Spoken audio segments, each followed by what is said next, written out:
말씀하시되 나를 따라오라 내가 너희를 사람을 낚는 어부가 되게 하리라 하시니 그들이 곧 그물을 버려두고 예수를 따르니라. 아멘. 찬송가 463장 찬양하도록 하겠습니다.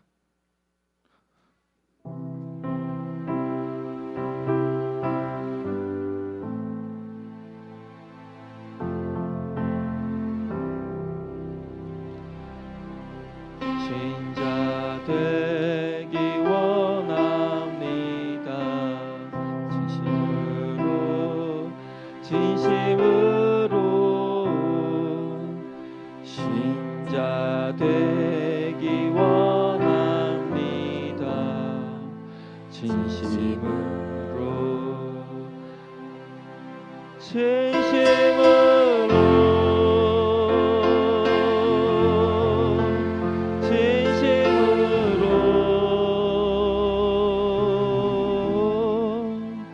신자 되기 원합니다. 진심으로 사랑하기 원합니다. 진심으로 사랑하기 원합니다. 진심으로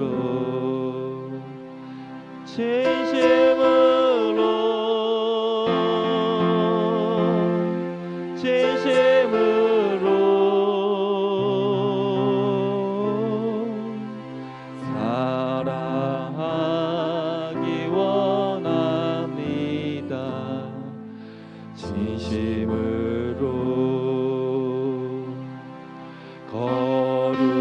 거룩하기 원합니다. 진심으로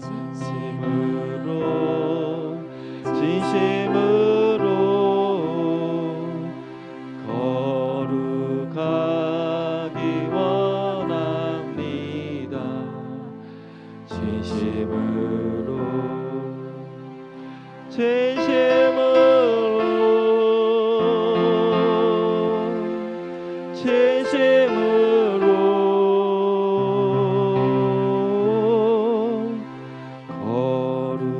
거룩하기 원합니다. 진심으로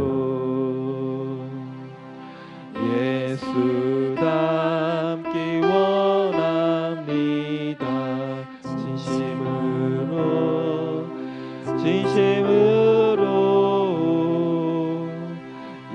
예수 닮기 원합니다.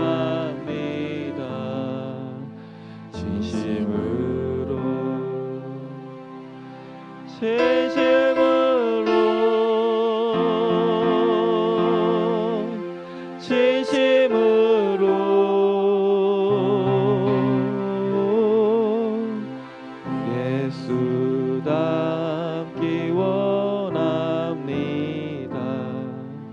진심으로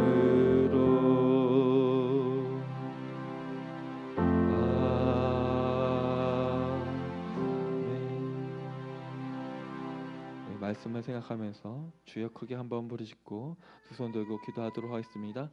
주여 아버지 오 주님 주님 감사합니다. 성령이 환영 이 시간 말씀에 함께하시고 이 설교에 주님 함께하여 주시고 성령으로 주님 함께하시고 오 성령으로 주님 임재하여 주시옵소서. 주님의 영광을 이곳에 부어 주시옵소서. 오 주님 한 분밖에 없습니다. 오 예수님 한 분밖에 없습니다. 성령이 환영합니다. 오 이곳에 성령의 뜻을 성령님의 뜻을 온전히 순종할 수 있는 마음 오 주님의 뜻을 따를 수 있는 모든 굳은 마음이 제거되고 부드러운 마음을 주시옵소서. 오 주님 오 성령님 오 주님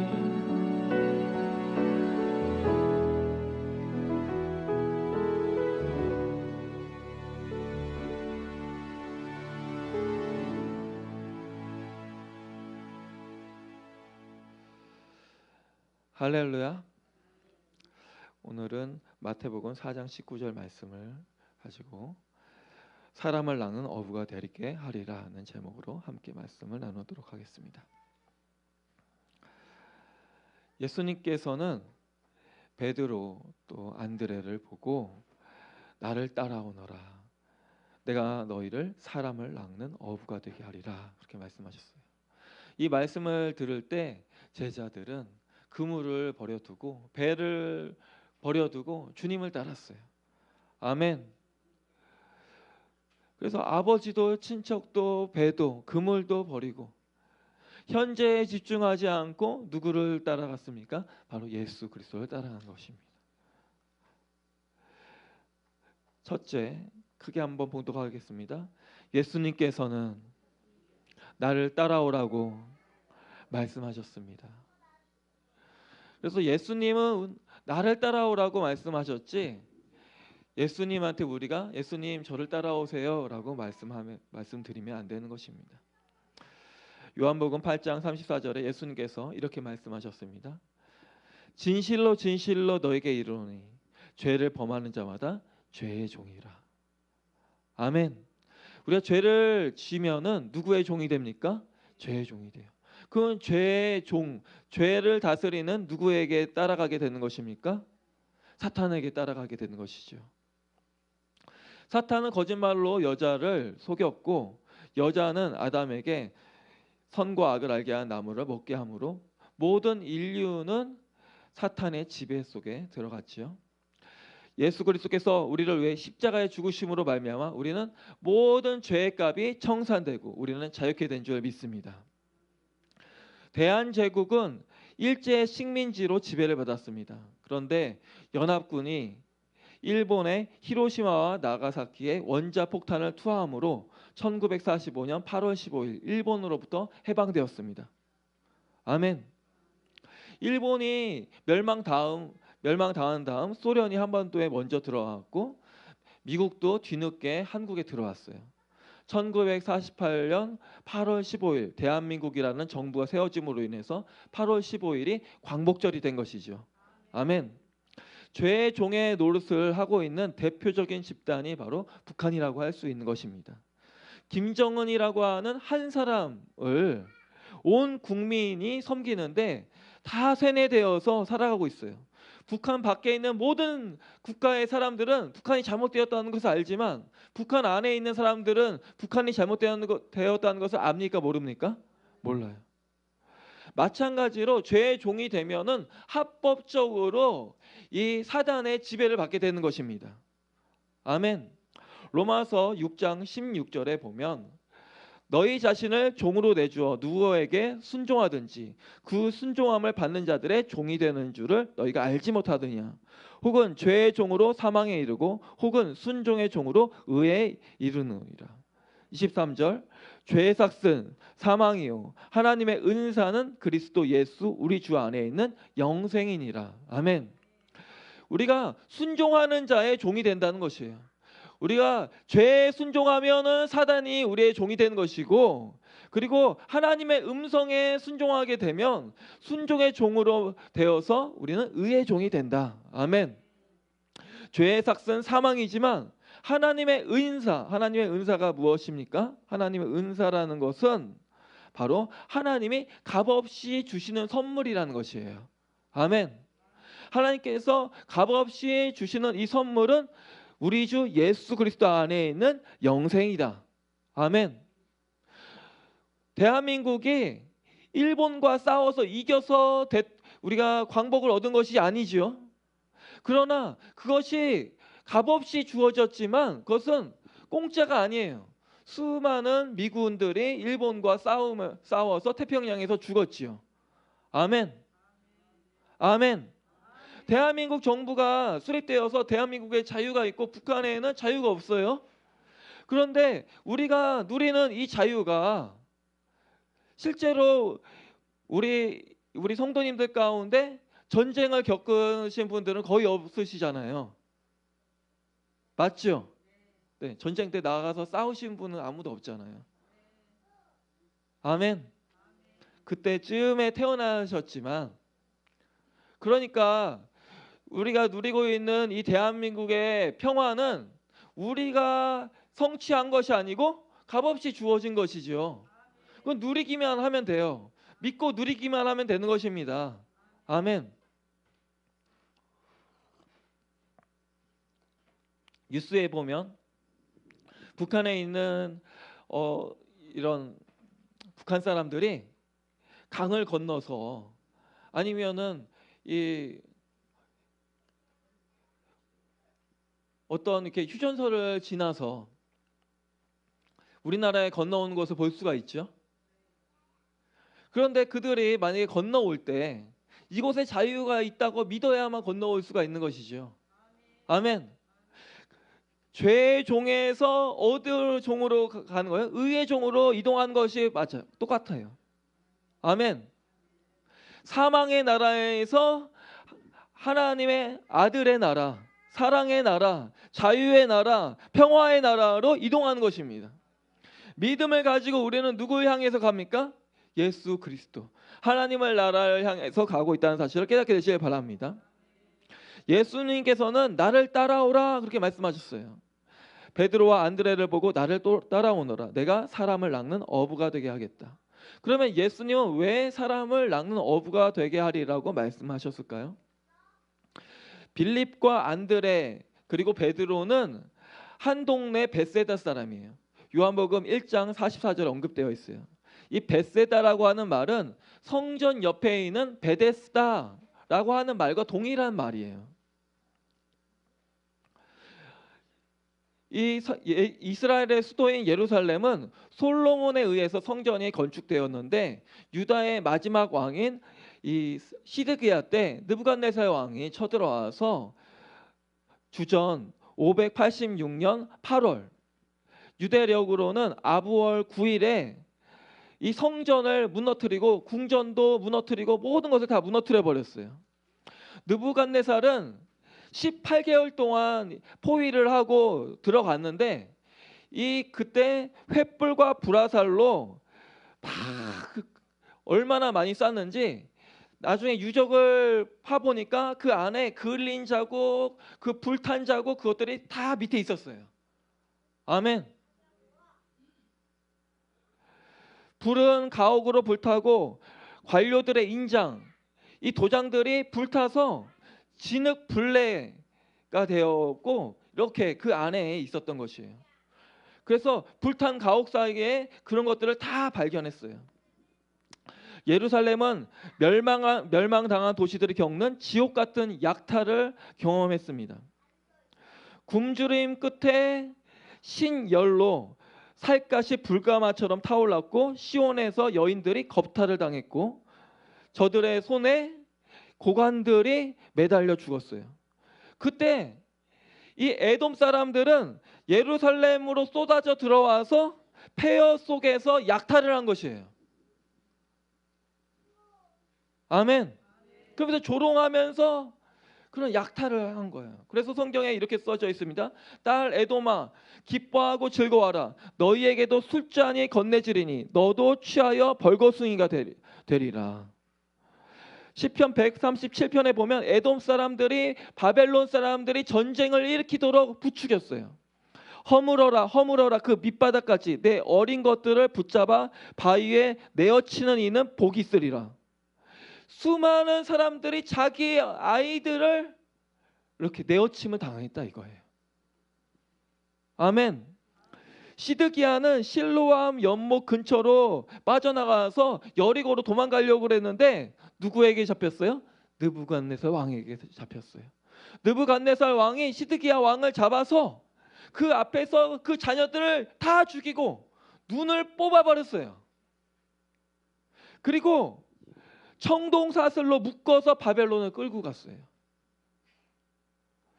그런데 이 예레미야는 하나님의 명령에 따라서 아나돗이라고 하는 땅을 살려고 나가다가 거기에 있는 문지기에게 붙잡혀갖고 왕궁 이 감옥에 갇혀 있었어요. 그런데 다 끝나고 나서 발견돼서 누구를 만나게 돼요? 느부갓네살 왕을 만나게 되는 것이에요. 아멘. 크게 하나님의 음성을 듣는 자는 살아남는다. 하나님의 음성을 듣는 자는 높임을 받는다. 모니터 좀 올려주세요.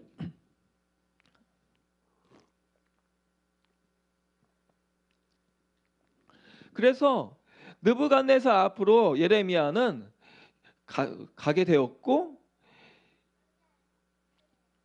예레미야를 누구에게 맡기냐면 친위 대장인 예루살렘을 책임지고 있는 느부사라나에게 보낸 것이에요. 그래서 느부갓네살은 2만 명의 유다인들을 끌고 바벨론으로 갔어요. 그러나 예레미야를 따르는 가난한 사람들이 다수가 있었습니다.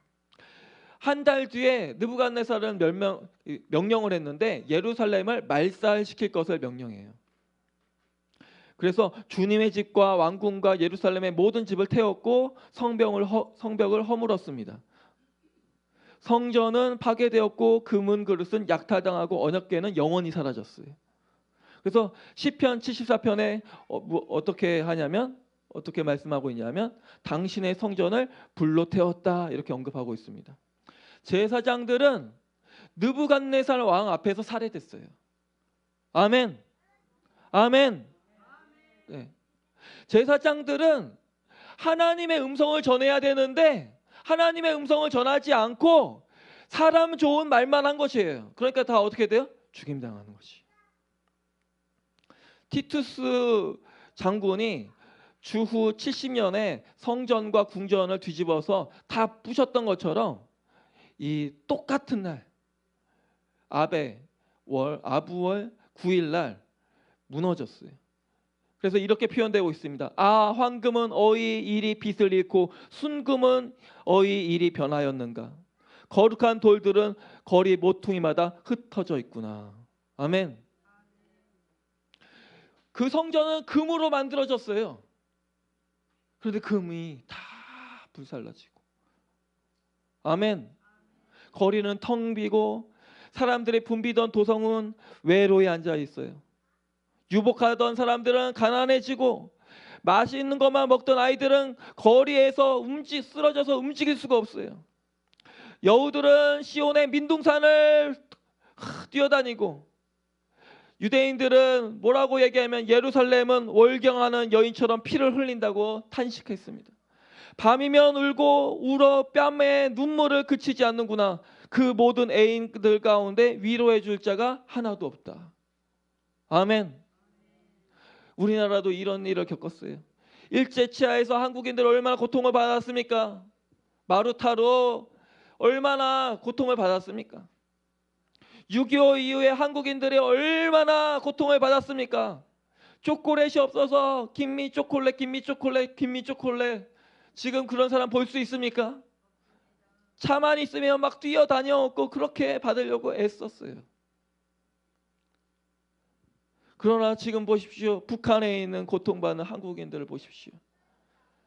그들이 얼마나 고통받습니까? 없어서, 먹을 게 없어서 죽습니다. 아멘.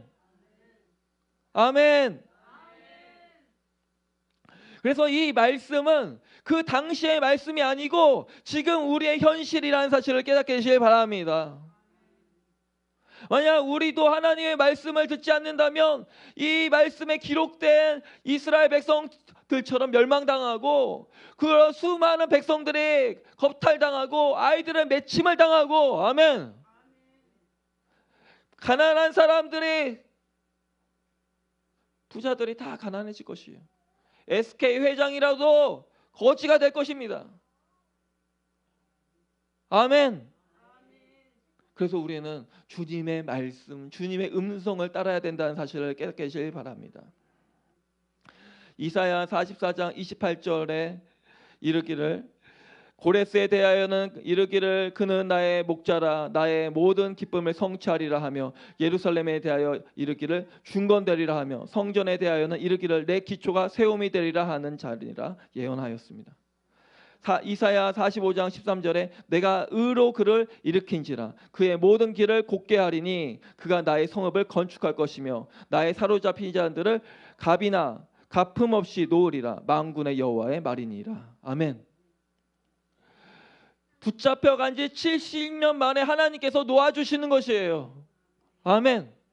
하나님의 은혜로 말미암아 고레스라고 하는 한 왕이 일어나서 바벨론을 정복하고 백성들을 보내주는 거예요. 성전을 건축하라고. 할렐루야. 누가 이사야 예언을 알려주었나요? 다니엘이죠. 다니엘은 고레스 원년까지 있었다라고 다니엘서 1장 21절에 말씀하고 있습니다. 그래서 고레스의 귀환 조치 발표로 이스라엘 백성들은 돌아오게 되었어요. 그래서 이 고레스의 칙령은 1879년 라삼이라고 하는 사람이 이 바벨론 지역에서 원통형의 토석을 발견했는데 그것을 영어로 The Cyrus Cylinder라고 그래요. 그래서 이 원통형 실린더 모양으로 되어 있는 도장처럼 생긴 이 기록물이에요. 그래서 이렇게 돌려서 기록물을 찍는 것이에요. 그래서 고레스가 정말 칙령을 내려서 예루살렘을 성전을 짓게 하였다. 그것이 성경에 기록되어 있을 뿐만 아니라 역사상으로도 증명되었다. 주전 538년 고레스의 칙령으로 말미암아 스룹바벨에 의해서 성전이 건축되는데 이 느헤미야는 이게 스룹바벨이 첫 번째 건축을 하고 그 다음에 이것이 부서졌어요. 그래서 2차로 또 누가 건축하게 되냐면 느헤미야가 건축하게 돼요. 느헤미야는 언제 건축하게 되냐면 주전 444년에 3차로 포로로 귀환해서 성전을 건축하는데 12개의 문을 기준으로 42구역으로 나누어서 공사를 진행했어요. 그래서 6개의 성문, 양문, 어문, 옛문, 골짜기문, 분문, 샘문 이것을 건축하였고 또 이미 세워져 있는 문이 있었는데 이미 세워져 있는 문, 그 문은 수문, 마문, 동문, 한미관문 이것들을 이제 다시 재건하고 또 재건을 마친 후에 이제 언급되지 않은 에브라임 문, 모퉁이 문 이것들까지 해서 12문을 건축을 했어요. 아멘. 문이 총 몇 개라고요? 12문. 새 예루살렘의 문이 총 몇 개예요? 12문이에요. 그 문이 무엇으로 되어 있어요? 진주로 되어 있어요. 할렐루야. 공사는 어떻게 시작되었냐면 양문을 시작으로 시계 반대편으로 이렇게 진행되었는데 양문의 바로 옆에 문이 뭐냐면 어문이에요. 크게 한번 따라서 어문. 어문은 무슨 뜻이냐면 물고기 문이란 뜻이에요. 물고기 문. 그래서 이 하나님의 성전을 짓기 위해서 예루살렘의 회복을 위해서 헌신한 자들이 있어요. 고린도전서 15장 58절에 보면 너희의 수고가 주 안에서 헛되지 않은 줄 알미니라. 아멘. 크게 한번 우리 고백해 보겠습니다. 예수님께서는 사람을 낚는 어부가 되리라. 어부가 되게 하리라. 그 말씀하셨습니다. 아멘. 예루살렘에 어문이 존재하는데 이 어문은 생선을 가져다 파는 곳이에요. 그래서 느헤미야 3장 3절에 보면 어문은 하스나의 자손들이 건축하여 그 들보를 얹고 문짝을 달고 자물쇠와 빗장을 갖추었고 그 다음은 학구스의 손자 우리아의 아들 무레못이 중수하였고 그 다음은 무세사벨의 손자 베레가의 아들 무술람이 중수하였고 그 다음은 바나의 아들 사독이 중수하였고 그 다음은 드고와 사람들이 중수하였으나 그 귀족들은 그들의 주인의 공사를 분담하지 아니하였으며 하면서 이 어문 건축한 사람들의 이름이 성경에 나오게 되는 것입니다. 그래서 이것이 4, 5, 6, 7, 8 구역 이렇게 5개 구역으로 나누어서 4구역은 하스나 자손들 그리고 5구역은 무레못 6구역은 무슬람 7구역은 사독 8구역은 드고아 사람 이렇게 나눠져서 하는 것이에요.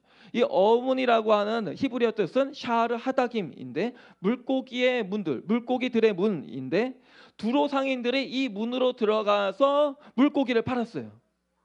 그래서 느헤미야 13장 16절에 보면 또 두로 사람들이 예루살렘에 거하며 물고기와 각양 물건을 가져다가 안식일에 유다 자손에게 예루살렘에게서 팔기로. 아멘. 그래서 역대하 33장 14절에는 생선문이라고 번역한 것입니다. 아멘. 그래서 예수님께서 내가 너희를 사람을 낚는 어부가 되리라 라고 하는 것은 없는 맛을 한 것이 아니고 그것이 성경에서 특정한 것을 가리키는 것을 예수님께서 말씀하셨다는 것이에요. 크게 한번 따라해 보겠습니다. 예수님께서는 사람을 낚는 자로 부르셔서 천국 열쇠를 주셨습니다. 마태복음 16장 19절에 보면 내가 천국 열쇠를 내게 주리니 내가 땅에서 무엇이든지 매면 하늘에서도 맬 것이요 내가 땅에서도 무엇이든지 풀면 하늘에서도 풀리리라 하시고. 아멘. 이 어문은 그 사구역을 누가 담당했냐면 하스나 자손들이 건축하여서 담당했는데 그들이 한 일이 뭐냐면 들보를 얹고 문짝을 달고 자물쇠와 빗장을 갖추었다 이거예요. 아멘. 문에는 무엇이 필요합니까? 문이 필요하고 자물쇠가 필요한 것입니다. 아멘. 예수 그리스도께서는 자물쇠를 여는 열쇠를 주셨다는 사실을 깨닫게 되시기 바랍니다. 이 하스나는 가시가 많은 증오라는 뜻이에요.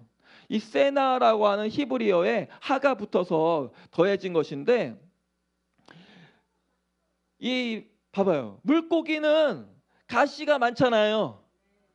맞죠? 가시가 많아요.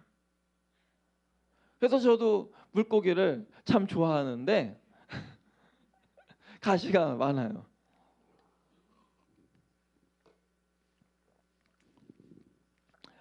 이 스나라고 하는 지역은 예루살렘 북동쪽으로 35km 지점에 위치되어 있는데 이 느헤미야 에스라서 말고는 전혀 언급되지 않기 때문에 소외된 사람들이 사는 변변치 않은 동네였던 것 같아요. 그래서 하스나 자손은 1차 귀환한 모든 가문 가운데서 가장 많은 사람들이 왔는데 3,630명이 왔어요. 느헤미야서에는 3,930명으로 기록되어 있어요. 그래서 가게나 거주지가 불분명한 소외된 사람들이 하나로 합쳐져 있어요. 아멘. 하나님은 천국 열쇠를 누구에게 줍니까? 그것은 혈통이나 그리고 가게나 똑똑하거나 지위나 남자나 여자나 그거에 관련되어 있는 것이 아닙니다.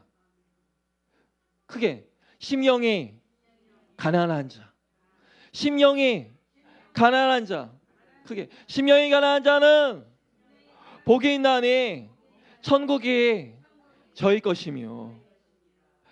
이 심령이 가난한 자, 심령이 그들에게 무엇이 주어집니까? 천국 열쇠가 주어지는 것이에요. 예수 그리스도는 우리의 주님이시요 임금이십니다. 살아계신 하나님의 아들이십니다. 아멘. 예수 그리스도께서는 그리스도이십니다. 아멘. 이 하스나 자손은 적극적으로 성벽 공사에 참 동참했는데 이 어문에 대해서도 건축하다라고 하는 표현에 이 바나라고 하는 단어가 사용되었어요. 그래서 양문과 같이 완전히 없어진 문을 건축한 것이에요. 하스나 자손을 통해서 완전히 새로운 모습으로 세워진 것입니다. 두 번째, 5구역은 이 무레못이 했는데 무레못 자손이 건축을 했어요. 크게 한번 우리 고백하겠습니다. 예수님께서는 사람을 낚는 자로 선택하셔서 세상의 빛으로 부르셨습니다. 아멘.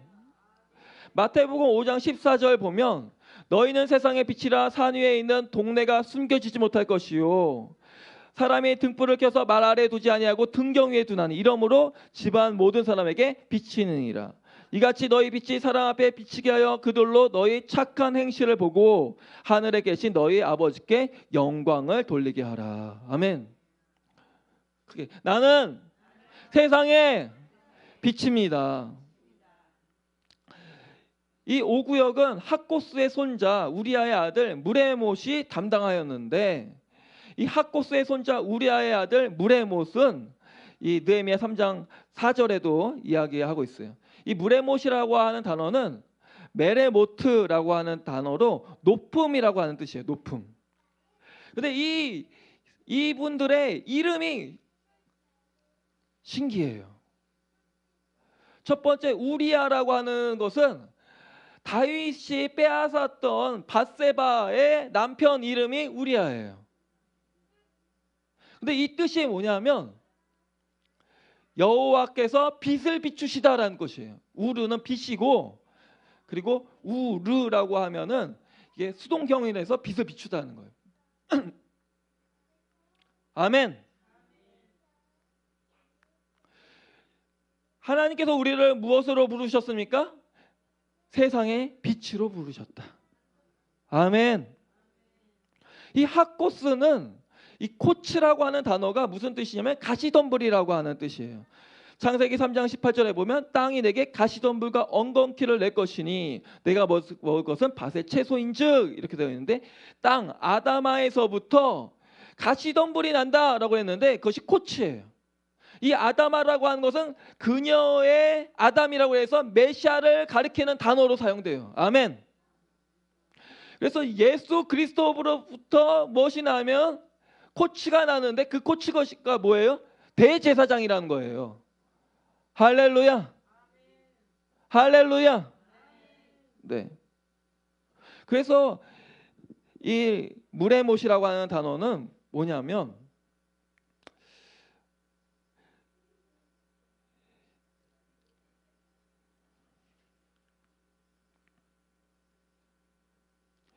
이 무레못은 이 하코스 가문인데 맨 처음에 바벨론 포로 귀환할 때 하코스 가문은 그 이름을 찾지 못했어요. 그래서 제사장 직분을 행할 수가 없었어요. 그런데 족보의 이름을 찾은 거예요. 그러니까 제사장 직분을 할 수 있게 된 것이에요. 아멘. 하나님의 이 생명책에 이름이 기록되지 않으면 들어갈 수 없잖아요. 맞죠? 우리의 이름이 어디 기록되어 있어야 돼요? 생명책에. 우리의 한 행동이 어디에 기록되어 있어요? 행위록에. 할렐루야. 생명책은 우리가 천국에 들어갈 수 있는 것이고 행위록은 우리의 상급이 기록되어 있는 것이에요. 우리의 모든 마음의 생각과 우리의 행동이 어디에 기록되어 있다? 하늘 아래에 기록되어 있다. 거기에 기록을 찾지 못하면 아무것도 할 수 없는 것이에요. 누가 빛을 비출 수 있습니까? 크게 생명책에 이름이 기억된 자. 할렐루야. 아멘.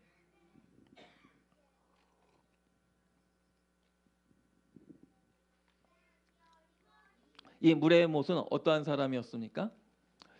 물질이 깨끗한 사람이었어요. 에스라서 8장 25절에 그들에게 왕과 모세아들과 방백들과 그곳에 있는 이스라엘 무리가 하나님의 성전을 위하여 드린 은과 금과 그릇들을 달아 주었으니 8장 33절 제4일에 우리 하나님의 성전에서 은과 금과 그릇을 달아서 제사장 우리아의 아들 무레못의 손에 넘기니 비느하스의 아들 엘르아살과 레위 사람 예수아의 아들 요사밧과 빈누의 아들 노아다가 함께 있어. 아멘. 여기서 중요한 것을 보면요, 8장 34절에 제4일에 그랬어요. 제4일에. 그런데 하나님께서 창조하신 이 창조의 계획 가운데 제4일에는 무엇이 창조되었냐? 빛이 창조되었어요. 무엇이 창조되었다고요? 빛이 창조되었어요. 그래서 큰 광명과 작은 광명으로 나누셔서 큰 광명으로 낮을 주관하게 하시고 작은 광명으로 밤을 주관하게 하셨다는 것이에요. 아멘. 그런데 누구의 아들이에요? 우리아의 아들이에요. 우리아가 무슨 뜻이라고요? 하나님께서 여호와께서 빛을 비추시다. 아멘. 여호와의 빛이란 뜻이에요. 그리고 이 물의 목과 함께한 사람들의 이름을 면면히 보면 놀라워요. 비느하스는 나하슈의 이 뱀의 입이라고 하는 뜻인데, 이 사람은 어떤 일을 했어요? 창을 가지고 음란죄와 우상숭배하는 이 시므의 아들, 그리고 또 고스비를 창으로 꿰뚫었죠. 아멘. 할렐루야. 그리고 엘르아살은 무슨 뜻이에요? 여호와는 나의 도움이시다. 여호와는 나의 돕는 자시다. 아멘. 할렐루야. 엘르아살은 아론의 아들이에요. 대제사장이에요. 그리고 요사밧은 여호사밧에서 비롯된 말인데, 포로기 때 철자가 바뀐 것이에요. 여호사밧은 여호와께서 심판하시다는 뜻이고, 요사밧은 여호와께서 선물을 주신다는 뜻이에요. 그럼 이게 무슨 의미냐? 여호와께서 심판하시는데 선택받은 사람들은 심판이 아니고 선물을 받는다는 것이에요. 아멘. 버림받는 자는 영원한 형벌을 받게 되는 것입니다. 그리고 빈누이라고 하는 이 단어는 뭐냐면, 자식 없는 여인이 여종을 통하여 자식을 얻다라고 하는 표현으로 쓰여요. 내가 할 수가 없어. 그래서 다른 사람을 통해서 얻는 거예요. 마치 자식 없는 여인이 여종을 통하여 자식을 얻는 것처럼 하나님의 성전이 지어지는 것이에요. 내 힘으로 지어지는 게 아니야. 누구의 힘으로 지어져? 고레스 왕이 칙령을 내려서 짓게 하는 거예요. 아멘. 왜? 죄를 졌기 때문에. 죄를 졌기 때문에. 할렐루야. 노야다는 무슨 뜻이냐면, 크게 한번 따라해 보겠습니다. 여호와께서 영원한 안식을 주셨다. 안식을 주셨다. 영원한 안식을 주셨다는 거예요. 그래서 이 노아라고 하는 것은 쉬다는 것이고, 아드라고 하는 것은 영원을 얘기해요. 야라는 것은 여호와 하나님. 이 성전을 건축해서 그 안에서 무엇을 하게 된다? 영원한 안식, 영생을 얻게 된다.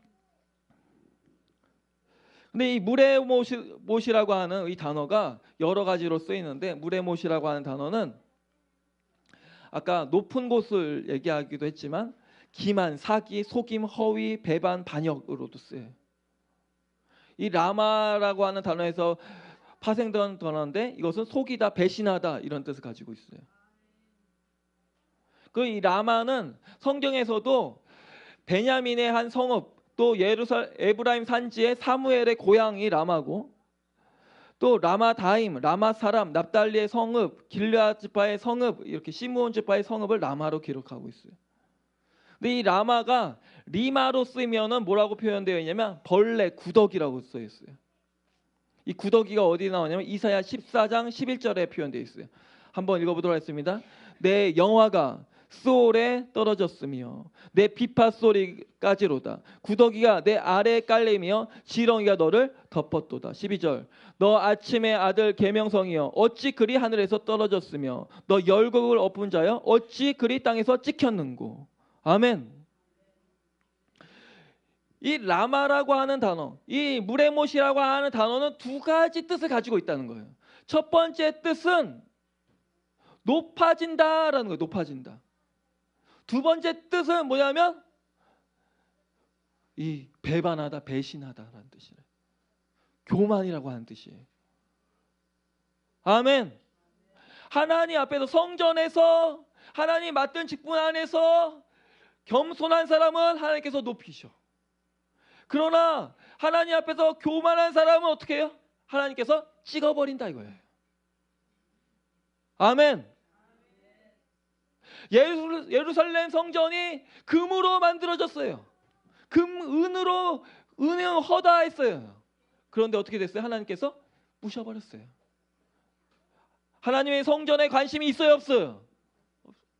크게 하나님은 나의 마음에 관심이 있다. 하나님이 화가 났어요.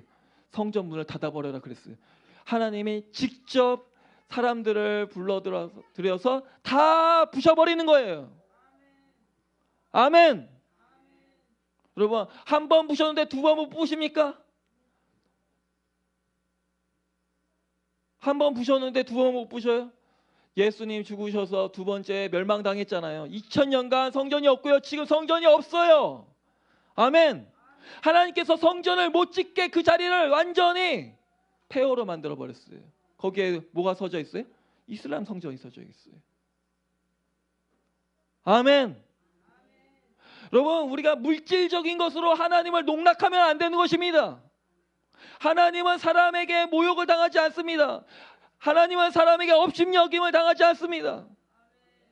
여러분, 하나님을 업신여기고 경멸하는 것의 결과가 무엇입니까? 이스라엘 백성처럼 죽임당하고 겁털당하고 애들은 다 매어침을 당하고. 우리나라가 몇 번이나 당했습니까? 우리나라가 수도 없이 매어침을 당하고 수도 없이 침략을 당하고. 아멘. 불과 몇십 년 전에 일제 치하에 있었고 불과 몇십 년 전에 전쟁 중에 있었는데 하나님을 잊으면 되겠습니까? 안 되겠습니까? 제가 소식을 들었는데 서울대생들의 3분의 1이 동성애자래요. 대한민국에서 제일 잘 나가는 대학교 서울대의 3분의 1이 동성애자라는 거예요. 그게 말이나 되는 것입니까? 그런 소리가 나온다는 것이 말이나 되는 것입니까? 여러분, 교육해갖고 공부 잘했고 뭐합니까? 동성애자 만들려고 대학 보냅니까? 그런 대학은 없어져야 되는 것입니다. 동성애자를 만드는 대학은 이 땅에서 없어져야 되는 것입니다. 아멘. 우리가 무엇을 위해서 돈을 법니까? 무엇을 위해서 살아갑니까? 여호와의 영광을 위해서 살아가야 될 줄 믿습니다. 사탄의 이 뜻 헤일렐이라고 하는 이 말은 이 달이 점점 줄어드는 이 달의 모습을 가리키는데, 아침에 보면 달이 이렇게 줄어든 달이 보이잖아요. 그렇죠? 봐봐요. 이슬람의 상징이 뭐예요? 달 표시죠? 그 사탄의 표식이라는 거예요.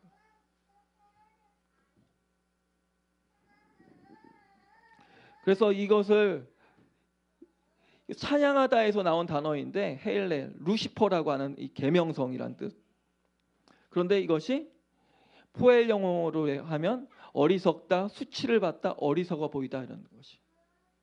하나님을 내가 자원하는 마음으로 이렇게 찬양을 하면요, 하나님 기뻐하세요. 근데 수동적으로 찬양하는 것을 하나님은요 싫어하세요. 그러니까 어리석다, 수치를 받게 된다, 어리석어 보인다, 그렇게 얘기하는 것이. 할렐루야. 하나님은요 영과 진리로 예배할 때만 예배를 받습니다. 수동적으로 그냥 그 자리에 참석하는 거 하나님이 기뻐하지 않으세요. 하나님 앞에 그것이 무엇으로 보입니까? 어리석어 보여요. 우리는 우리의 마음과 혼을 다해서 주님을 찬양해야 되는 것입니다. 아멘. 수동형으로 쓰이면은 어리석다, 미친 척하다 이렇게 표현되어 있어요. 수치를 받다. 그러나 능동적으로 할 때는 하나님을 높이다, 찬양하다. 찬양이 사탄에게 속할 수 있어요. 헤일렐이라고 하는 단어가 어디서부터 나왔다고요? 할랄이라고 하는 찬양하는 하다는 이 단어에서 왔어요. 아멘. 그래서 우리가 참되게 예배를 해야 돼요. 참되게 예배하지 않으면 우리의 예배가 어디에 속하게 되냐? 사탄에게 속하게 돼요. 우리의 예배는 종교 의식이 아니에요. 우리의 예배는 우리의 마음을 주님 앞에 드리는 것이에요. 주님이 필요합니다. 주님, 나는 주님의 도움이 필요합니다. 주님의 나의 빛입니다. 주님의 나의 능력입니다. 주님이 나의 도움이십니다. 주님의 은혜를 받기 위하여 내가 여기 왔습니다. 주님의 은혜를 나에게 베풀어 주시옵소서. 주님의 은혜를 받으면 내가 살겠습니다. 주님의 은혜를 받으면 내가 형통하겠습니다. 주님의 은혜를 받으면 내가 세상에 빛을 비추는 자가 되겠습니다. 하나님의 천국의 문을 여는 열쇠를 가진 자가 되겠습니다. 할렐루야. 무레못은 어떠한 사람이었냐면 성벽 건설에 2개의 장소를 맡을 정도로 충성을 했어요. 한 군데만 맡은 게 아니고 2군데를 맡은 거예요. 아멘. 한 군데로 만족하지 못해. 더 하고 싶은 거야. 더 하고 싶어요. 그래서 셋문부터 마문까지의 성벽 공사에 대해서 기술하고 있는데 느헤미야 3장 21절에 그 다음은 학고스의 손자 우리아의 아들 무레못이 한 부분을 중수하여 엘리야십의 집 문 앞에서부터 엘리야십의 집 모퉁이에 이르렀고. 아멘. 그래서 이 어문이라고 하는 것은 뭐와 연결되어 있냐? 셋문하고 연결되어 있어요. 무엇과 연결되어 있다고요? 셋문. 예수님께서 뭐라고 말씀하셨습니까? 너의 이 배에서 생수가 솟아날 것이다 말씀하셨잖아요. 우리가 하나님에게 택함을 다 받아서 사람을 낳는 어부가 되면은 우리 안에서 무엇이 솟아나게 돼요? 생수가 솟아나게 돼요. 물고기가 어디 살아요? 물에 살잖아요. 생수의 강이 흐르기 시작하면서 물고기가 흐르기 시작하는 것이에요. 아멘. 또 무레못은 어떤 사람이었습니까? 언약 갱신에 참여한 분이. 느헤미야 9장 30절에 우리가 이 모든 일을 위하여 이제 견고한 언약을 세워 기록하고 우리의 방백들과 레위 사람들과 제사장들이 다 인을 치나이다. 아멘. 인을 받았다 이거예요. 인 진짜예요. 크게 한번 우리 고백해 보겠습니다. 하나님은 사람을 낚는 자를 친구로 부르셨습니다. 6구역은 무슬람이 건축을 했는데요. 요한복음 15장 13절에 사람이 친구를 위하여 자기 목숨을 버리면 이보다 더 큰 사랑이 없나니 너희는 내가 명하는 대로 행하면 곧 나의 친구라. 이제부터는 너희를 종이라 하지 아니하리니 종은 주인이 하는 것을 알지 못함이라. 너희를 친구라 하였노니 내가 내 아버지께 들은 것을 다 너에게 알게 하였음이라. 아멘. 예수님께서는 제자들을 뭐라고 부르셨어요? 친구라 부르셨어요. 종은 주인이 하는 것을 알 수 없어요. 친구는 마음을 나누는 존재예요. 아버지의 뜻을 예수님을 통해서 온전히 알 수 있는 것입니다. 6구역은 무세사벨의 손자 베렉의 아들 무슬람이 담당하였는데 이 메슐람이라고 하는 이 단어는 친구, 동맹이라는 뜻이에요. 할렐루야. 베렉아는 뭐예요? 복이라는 뜻이에요. 복. 주님과 친구가 되면 복 받는 것이에요. 할렐루야. 무슬람 역시 북쪽 지역의 어문 인근의 성벽 공사에만 참여한 것이 아니라 동쪽 지역에 있는 성벽 재건 공사에도 참여했어요. 그래서 2군데의 일을 할 정도로 열정적인 사람이었어요. 할렐루야. 그런데 여기서 보면은 무슬람이 방을 가지고 있다는 것을 알 수 있어요. 제사장 명단에 있어요. 그런데 이 무슬람은 언약을 친 후에 큰 죄를 범하고 말았습니다. 무슬람은 성벽 재건에 방해했던 도비아의 아들 여호하난에게 자신의 딸을 시집 보내므로 이제까지의 모든 충성과 헌신이 퇴색되었어요. 아멘. 우리가 끝까지 신실해야 돼요. 끝까지 신실해야 돼요. 그게 나만 잘 믿는 게 중요한 게 아니고 자녀도 잘 믿게 해야 된다. 아멘. 그리스도인의 사명은 나만 잘 믿는 것이 아니에요. 자녀도 잘 믿게 해야 돼요. 아멘.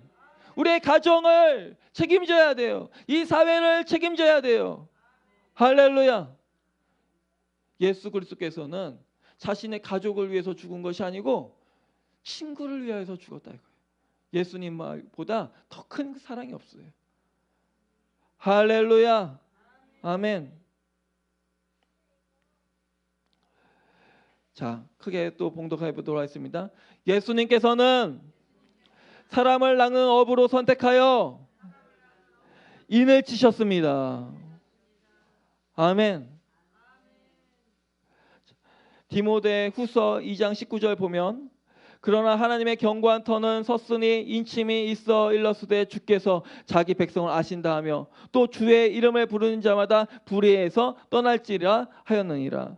큰 집에는 금그릇과 은그릇뿐만 아니라 나무그릇과 질그릇도 있어 귀하게 쓰는 그릇도 있고 천하게 쓰는 그릇도 있나니 그러므로 누구든지 이런 것에 자기를 깨끗하게 하면 귀히 쓰는 그릇이 되어 거룩하고 주인의 쓰심에 합당하여 모든 선한 일에 준비함이 되리라. 아멘. 견고한 터, 하나님의 견고한 터가 섰어요. 견고한 터가 쓰면은 뭐가 있냐? 인침이 있다는 거예요. 인침. 이 7구역은 바나의 아들 사독인데 바나라고 하는 것은 건축하다라는 뜻이에요. 사독이라고 하는 말은 짜도크, 의로움이라고 하는 것이에요. 이 사독은 언약의 인친자의 명령, 이 이름에 들어와 있어요. 느헤미야 10장 21절에. 할렐루야. 이 바나는 아나가라고 하는 것이 고통인데 고통 중에서 언약의 인침을 받은 것이에요. 이 바나는 고통 중에서 태어났어요. 아멘. 고통 중에서 태어났어요. 그러나 고통 중에서 누굴 바라봐야 됩니까? 예수 그리스도를 바라봐야 되는 것이. 하나님을 바라봐야 되는 것이. 하나님의 의로움을 바라봐야 되는 것입니다. 아멘. 또 크게 봉독하겠습니다. 시작. 예수님께서는 사람을 낚는 어부로 부르셔서 나팔 부는 자로 부르셨습니다. 고린도전서 15장 51절 보면 크게 한번 봉독하겠습니다. 다 같이 시작. 보라 내가 너희에게 비밀을 말하노니 우리가 다 잠잘 것이 아니요 마지막 나팔의 순식간에 호련히 다 변화되리니 나팔 소리가 나매 죽은 자들이 썩지 아니할 것으로 다시 살아나고 우리도 변화되리라. 아멘. 여기 드고아 사람들이 8구역을 중수하였는데 드고아라고 하는 말은 나팔을 불다라는 뜻이에요. 나팔을 불다. 마지막 때에 하나님께서 나팔을 부신다는 사실을 깨닫시길 바랍니다. 아멘. 예수 그리스도께서 다시 오십니다. 내가 너에게 비밀을 말하노니 우리가 다 잠잘 것이 아니요 마지막 나팔이 순식간에 호련히 불어서 우리가 변화된다 이것이에요. 할렐루야. 나팔 소리가 나면은 죽은 자들이 썩지 않을 것으로 살아. 우리 안에 뭐가 있어요? 크게 우리 안에 부활이 있습니다. 부활이 있어요. 부활이 있기 때문에 다시 살아나는 것이에요.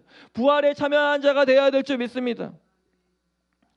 드고아는 남동쪽 예루살렘으로부터 남동쪽 14.5km, 베들레헴 남쪽으로 8km 지점에 있는 해발 322m의 구릉에 위치해 있어요.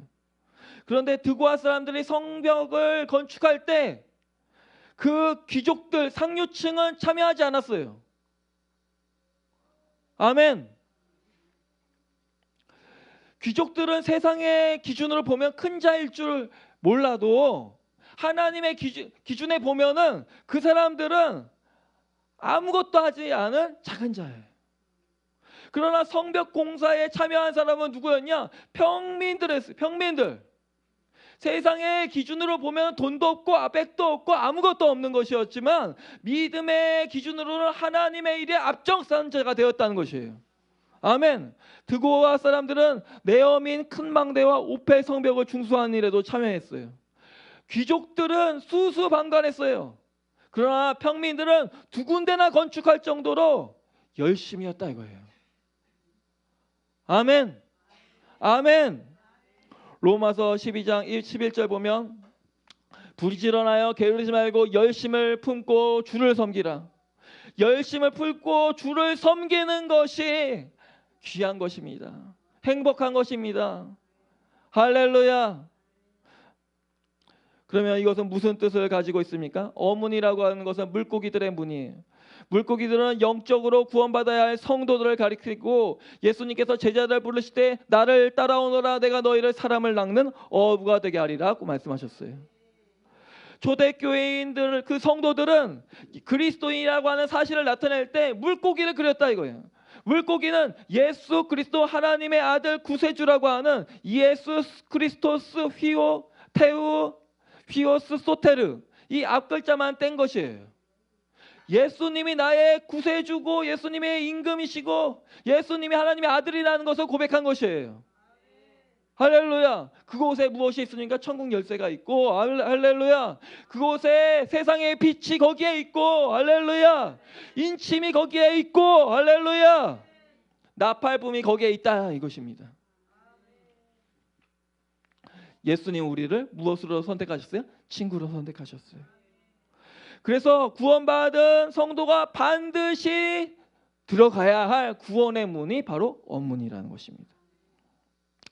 예루살렘으로 들어오는 물고기가 어문을 통하여 들어왔듯이 성도들은 새 예루살렘에 들어가는 신령한 어문이 되시는 예수 그리스도를 통하여 들어가야 된다는 사실을 깨닫게 되시길 바랐습니다. 할렐루야. 예수님께서 이렇게 말씀하셨어요. 천국은 마치 바다에 치고 각종 물고기를 모는 그물과 같다. 그리고 뭐라고 말씀하셨냐면 그물에 가득함에 물가에 끌어내고 앉아서 좋은 것은 그릇에 담고 못된 것은 내어버린다. 세상 끝에도 이러하리라. 천사들이 와서 의인 중에 악인을 갈라내어 풀무불에 던져 넣으리니 거기서 울며 이를 갈미 있으리라. 아멘.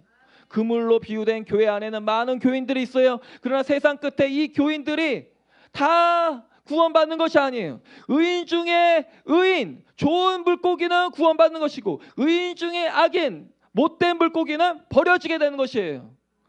의인 중에 갈라냄을 당한 악인은 반드시 풀무불에 던져진다. 깨닫게 되시길 바랍니다. 열심을 내어 주를 섬기게 되시길 바랍니다. 우리 주님을 생각하면서 주여 크게 한번 부르짖고 기도하겠습니다. 주여